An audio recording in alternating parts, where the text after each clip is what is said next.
플러스 경매 김수경입니다. 저는 부산, 울산, 경남 지역에서 경매 대행 그리고 경매 교육 일을 하고 있습니다.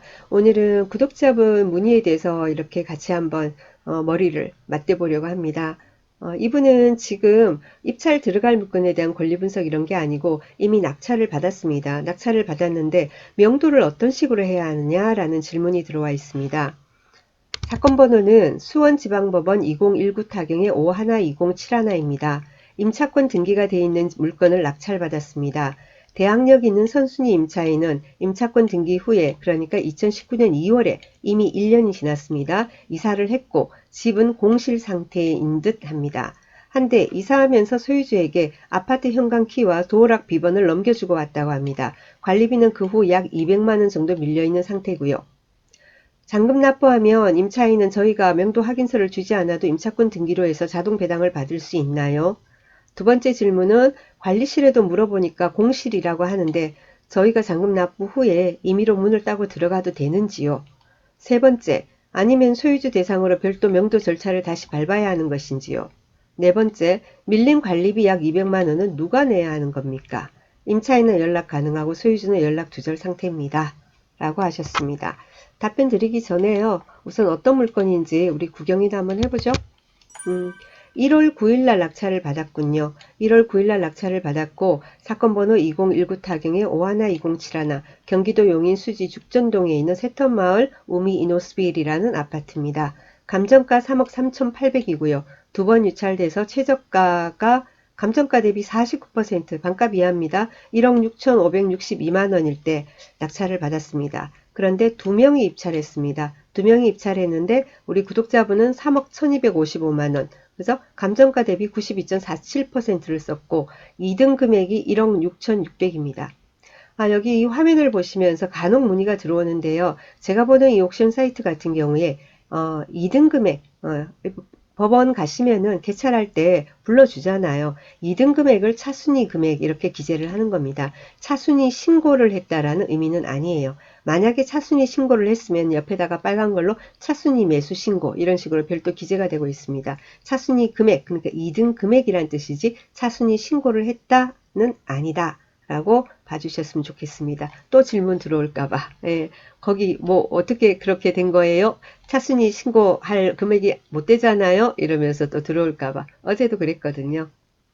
자, 그러면 우리가 한번 봅시다. 등기부를 보니까 2017년 2월 23일 날 소유권 이전이 됐고요. 2019년 1월 24일 날 주택 임차권이 있고 2019년 5월 2일 날 가압류가 있고 임차권 등기권자가 그러니까 임차인이 강제경매를 신청했습니다. 임차 보증금 반환을 받기 위해서 한 거죠. 자, 여기 보면은 그러면 항상 우리가 권리 분석을 할 때는 말소 기준 등기를 우선 찾아야 됩니다. 그죠? 말소 기준 등기가 될 수 있는 것은 어떤 권리들이에요? 압류, 가압류, 뭐 저당, 근저당, 그리고 담보가등기, 경매 개시결정 등기 6가지입니다. 그 6개가 찾아야 되는 거죠.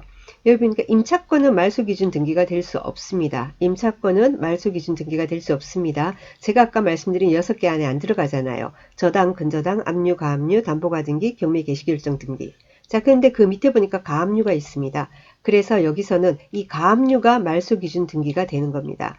자, 가압류 2019년 5월 2일입니다. 2019년 5월 2일이고 여기 임차인 같은 경우에 김모 씨 같은 경우에 전입 날짜는 2017년 2월 27일이고 확정도 2017년 2월 27일 그리고 배당요구 종기일 2019년 9월 17일인데 일찌감치 했습니다. 그리고 본인이 또 경매 신청도 했고요. 어쨌든 전입일이 2017년 2월 27일이에요. 말소 기준 등기는 2019년 5월 2일입니다. 그죠? 2년이나 빠르죠. 2년 몇 개월이나. 그래서 이 사람은 선순위 임차인으로 대항력이 있습니다. 그럼 이 사람의 보증금 얼마냐? 3억 5백입니다. 3억 5백.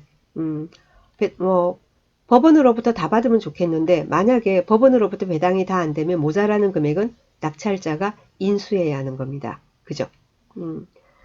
자, 그러면 한번 우리가 매각물건 명세서를 볼게요. 현황조사서 생략하겠습니다. 별 게 없더라고요, 내용이. 최선순위 설정하는 게 말소기준 등기죠. 우리 조금 전에 찾았죠. 2019년 5월 2일 가압류했습니다. 그리고 점유자 김모 씨 건물 전부에 대해서 주거 임차권자이며 점유 개시 일자는 2017년 2월 27일이고 보증금 3억 5백이고 전입신고 그때 했고 확정도 그때 다 했다라고 나옵니다. 그리고 그 밑에 내려가서 어떤 말이 있냐면은 매수인에게 대항할 수 있는, 그러니까 낙찰자에게 대항할 수 있는, 내 돈 내가 3억 5백을 받아야 되는데 다 못 받으면 나머지 주세요 하고 할 수 있는 그 임차인이 있다 했습니다. 임대차 보증금 3억 5백이다. 이렇게 돼 있습니다. 배당에서 법원에서는 어떻게 법원 경매 어떻게 됩니까? 낙찰되고 그리고는 보통은 통상적으로 한 달, 길면 한 40일 이 정도 안에 잔금을 납부하게 됩니다. 그러면 그 돈을 가지고 약 또 한 달 후에 그래서 잔금 마감일로부터 약 한 달 후에 배당을 실시하죠. 그 배당에서 보증금액이 전액 변제되지 아니하면 잔액을 매수인이 인수한다. 라고 분명히 매각물권 명세서에 이렇게 기재가 돼 있습니다. 매각물권 명세서만 다 잘 봐도 크게 실수할 일이 없습니다. 그죠? 그러면 배당이 어떻게 되는지 한번 봅시다. 배당 보니까 3억 1255만 원이었어요. 경매비용 395만 7천 원 빼고 실제 배당은 3억 800 얼마다 그죠? 그런데 이 사람은 3억 5백이었죠. 그죠? 3억 500 이렇게 해서 100% 이렇게 되고 그 밑에 국민은행. 자, 근데 여기서 보면 또 김모 씨가 있죠. 이게 왜냐면은 이 사람의 원래 임차 보증금은 3억 5백이잖아요. 그죠? 3억 5백인데 이 3억 5백을 그때 못 받고 오랜 시간이 지나지 않았습니까? 그러니까 여러 가지 뭐 금융이 뭐 비용이라든가 아니면 이런 또 경매 절차를 또 하기 위해서 법무 비용이라든가 본인이 하지는 않고 의뢰를 했을 확률이 높잖아요. 그러니까 뭐 변호사 사무실이나 법무사를 통해서 했겠죠. 그러면 그런 어떤 비용이라든가 여러 가지 그런 어떤 비용을 이제 합해가지고 원래 경매 신청이 들어온 청구 금액은 얼마냐면은 2019년 7월 8일 날 경매 들어올 때 청구 금액은 3억 1983만 2천 얼마 이렇게 됩니다. 그게 3억 5백에서 1000 몇백이 불어나 있는 금액이죠. 그렇게 되죠. 자, 그러면 자, 여기 보면은 처음에 3억 5백 있지 않습니까? 이거는 당연히 선순위로 이렇게 받게 되는 거고요. 그리고 나서 3억 5백을 하고 나머지 잔여 금액 300 얼마가 남지 않습니까? 이 돈을 가지고 가압류 채권이죠. 그리고는 나머지 이 사람 나머지도 채권이거든요. 그죠? 그래서 2200 얼마, 1400 얼마 요 두 개에 대해서 안분 배당을 하는 겁니다. 이렇게 안분 배당을 하고 이렇게 끝나게 되는 겁니다. 아시겠죠? 자, 그러면은 이렇게 권리 분석은 했습니다. 그러면 처음으로 우리 돌아가서 질문에 대해서 답을 한번 제가 뭐 저라고 정답이 있겠습니까? 아는 것만 답변 드리겠습니다. 잔금 납부하면 임차인은 저희가 명도 확인서를 주지 않아도 임차권 등기로 인해 자동 배당을 받을 수 있나요? 했습니다. 네, 받을 수 있습니다. 임차권 등기권자, 그러니까 경매 개시결정 등기 이전에 임차권 등기를 한 경우에는 그 임차권 등기권자는 사실은 배당 요구 같은 걸 하지 않아도 뭐 명도 확인서 당연히 필요 없고요. 배당 요구를 하지 않아도 받을 수 있습니다.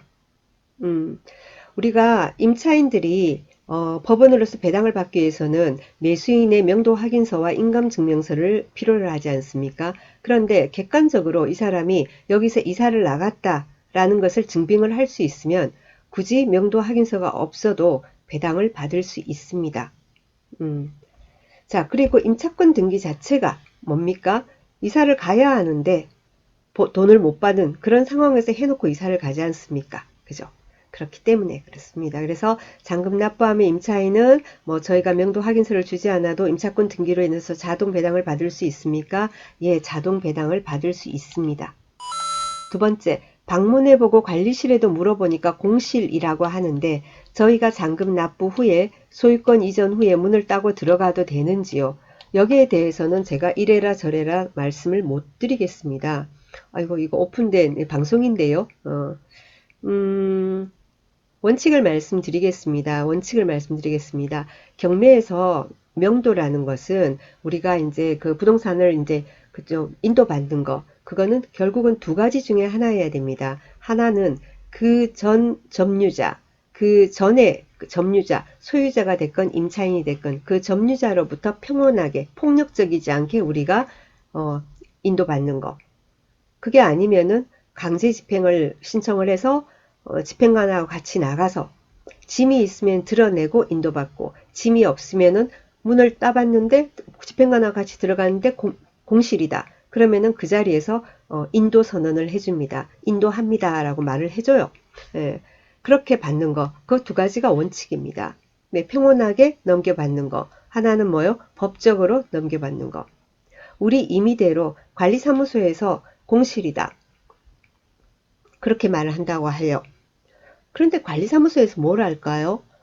사람이 안 산다고 공실이라고 하는 거겠죠. 그죠? 음, 저희가 수많은 사건을 제가 하지 않습니까? 십몇 년 동안 일을 하니까. 오늘도 울산에서 저희 교육생 이제 강제 집행을 했습니다. 음, 그 낙찰받은 그 사건 같은 경우에는 짐이 별로 없었어요. 짐이 별로 없었어요. 음, 뭐 계고할 때 보니까 소파, 냉장고, 세탁기, 그리고 옷까지 조금. 그래서 비용은 많이 안 들었어요. 비용은 저는 오늘 못 갔어요. 교육 때문에. 그래서 혼자서 갔는데 그 전에 이제 그저께 납부할 때도 뭐 이래저래 해서 뭐 짐이 별로 없잖아요. 그런데 뭐 인부를 많이 막 이렇게 한다고 그러니까 아니 뭘 그렇게 많이 필요하냐고 얼마 되지도 않는다. 이래서 인부 3명 그리고는 뭐 차량 하나 뭐 이렇게 해가지고 그리고는 보관 비용, 예, 2달 보관 비용 뭐 이런 식으로 해서 좀 저렴하게 나왔어요. 65만 원? 뭐 투덜투덜 하긴 했다고 얘긴 들었습니다. 그래서 저희는 정식으로 이렇게 하고 있는데 이런 경우 저희가 이제 문을 보통 개방을 하지 않습니까? 그러니까 정작 문을 열어보면은 짐이 있는 경우들이 많이 있어요. 그래서 뭐라고 제가 답변을 이것은 못 드립니다.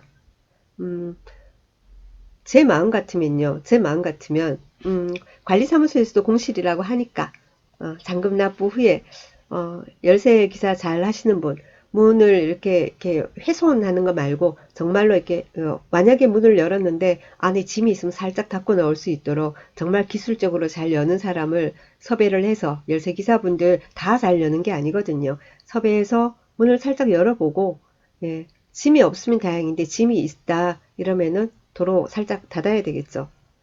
모른 척하고.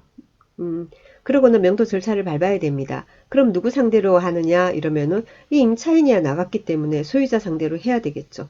근데 문을 열어보고 아무것도 없잖아요.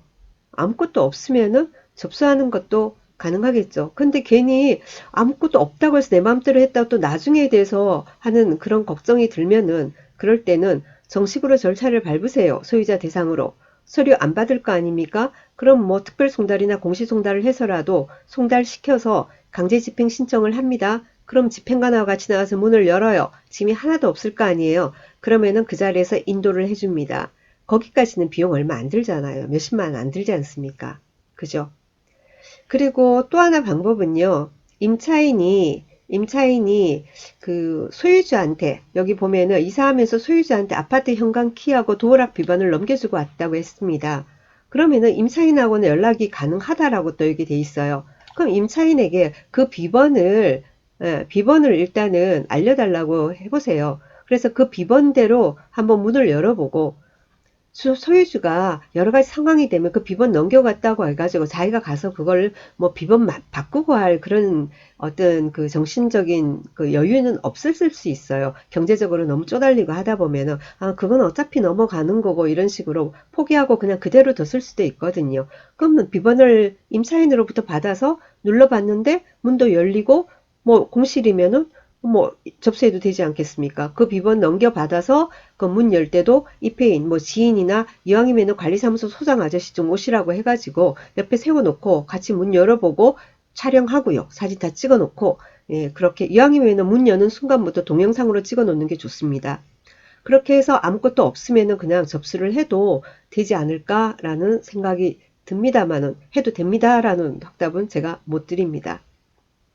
자, 다시 정리를 할게요. 명도를 어떻게 해요? 일단 임차인하고 연락이 된다고 하니까 임차인으로부터 비번을 달라고 하세요. 비번을. 예, 비번을 알려달라고. 예, 그렇게 해가지고 그 비번대로 한번 눌러보시고 열릴 가능성이 높잖아요. 열리면은 열리고 안에 뭐가 없다 하면 그대로 접수를 하시면 된다라는 거예요. 그런데 혼자서 하지 마시고 소장 아저씨 공실이라고 하는데 같이 한번 열어봅시다. 제가 비번은 받았는데 하면 그 소장 아저씨도 소장님도 궁금해가지고 호기심이 생겨서라도 와볼 수 있거든요. 좀 와달라고 해가지고 옆에 세워놓고 촬영하면서 문 열어서 들어가고 그렇게 해서 공실이면 접수. 그게 아니면은 그게 아니면 비번을 안 넘겨준다든지, 아니면 비번을 넘겨준데도 비번이 다르다든지, 그러면은 슬쩍 열쇠기사 잘하시는 분 불러서 일단은 열어보고, 없으면 되는데, 있으면은, 짐이 있으면 다시 닫고 정식으로 절차를 밟으시고, 이렇게 하란 말밖에 제가 못 드리겠습니다. 그리고 남는 거 나머지 관리비 부분입니다. 관리비는 낙찰받으신 분 내셔야 할 것 같습니다. 왜냐하면 이 임차인은 자기가 사는 기간까지만 내면 되는 겁니다. 그리고 임차권 등기를 하고 일단 이사를 갔어요. 이사를 갔는데 이 사람이 임차인이 낼 의무가 없습니다. 그럼 누가 내야 되느냐 하면은 소유자가 내야 되는 거예요. 그러니까 지금으로 따지면 전 소유주죠. 그죠? 네, 그 사람이 내야 되는데 그 사람이 없잖아요. 그 사람이 안 냈잖아요. 우리 모든 경매권에서 전 소유주가 안 내는 거에 대해서 어떻게 됩니까? 우리가 인수를 해야 되잖아요. 매수인이 얼마를 공용 부분만큼. 공용 부분은 인수하게 돼 있지 않습니까? 그래서 밀린 관리비 약 200만 원이라고 하는데 이 중에서 전유는 당연히 없겠죠. 이사 나가고 뭐 그 사람 이사 관리비 정산하고 갔을 테니까. 그러면 한 200만 원 중에서 연체료가 일부 붙어 있겠죠. 그래서 연체료 부분은 빼고 계산을 해달라고 해가지고 그리고는 내시고요. 그리고는 여기에 아마 관리비 선수금이 들어있을 겁니다. 그러면은 관리비 선수금은 또 만큼은 또 공제를 해달라고 해야 되겠죠. 그죠? 관리비 선수금이 20만 원이건 30만 원이건 하여튼 몇십만 있을 겁니다. 그래서 일단은 밀린 관리비에서 관리비 선수금으로 공제하고 나머지 중에서 공용 관리비를 우리가 인수를 하면 될 것 같고요. 그리고 나서 이제 우리 소유가 됐으니까 이제는 관리비 선수금을 우리가 다시 납부를 해야 되겠죠. 예, 그런 식으로 해결을 하면 되지 않을까 하는 생각입니다. 자, 이런 이야기들을 다 댓글로 할 수가 없었습니다. 그래서 궁금하신 점 다시 또 댓글 주시면은 또다시 설명드리고 그렇게 같이 한번 머리 맞대고 해결해 보죠. 자, 오늘 주말입니다. 즐거운 주말 보내시고요. 내일 일요일도 휴일 잘 보내시고 월요일날 다시 뵙도록 하겠습니다. 감사합니다.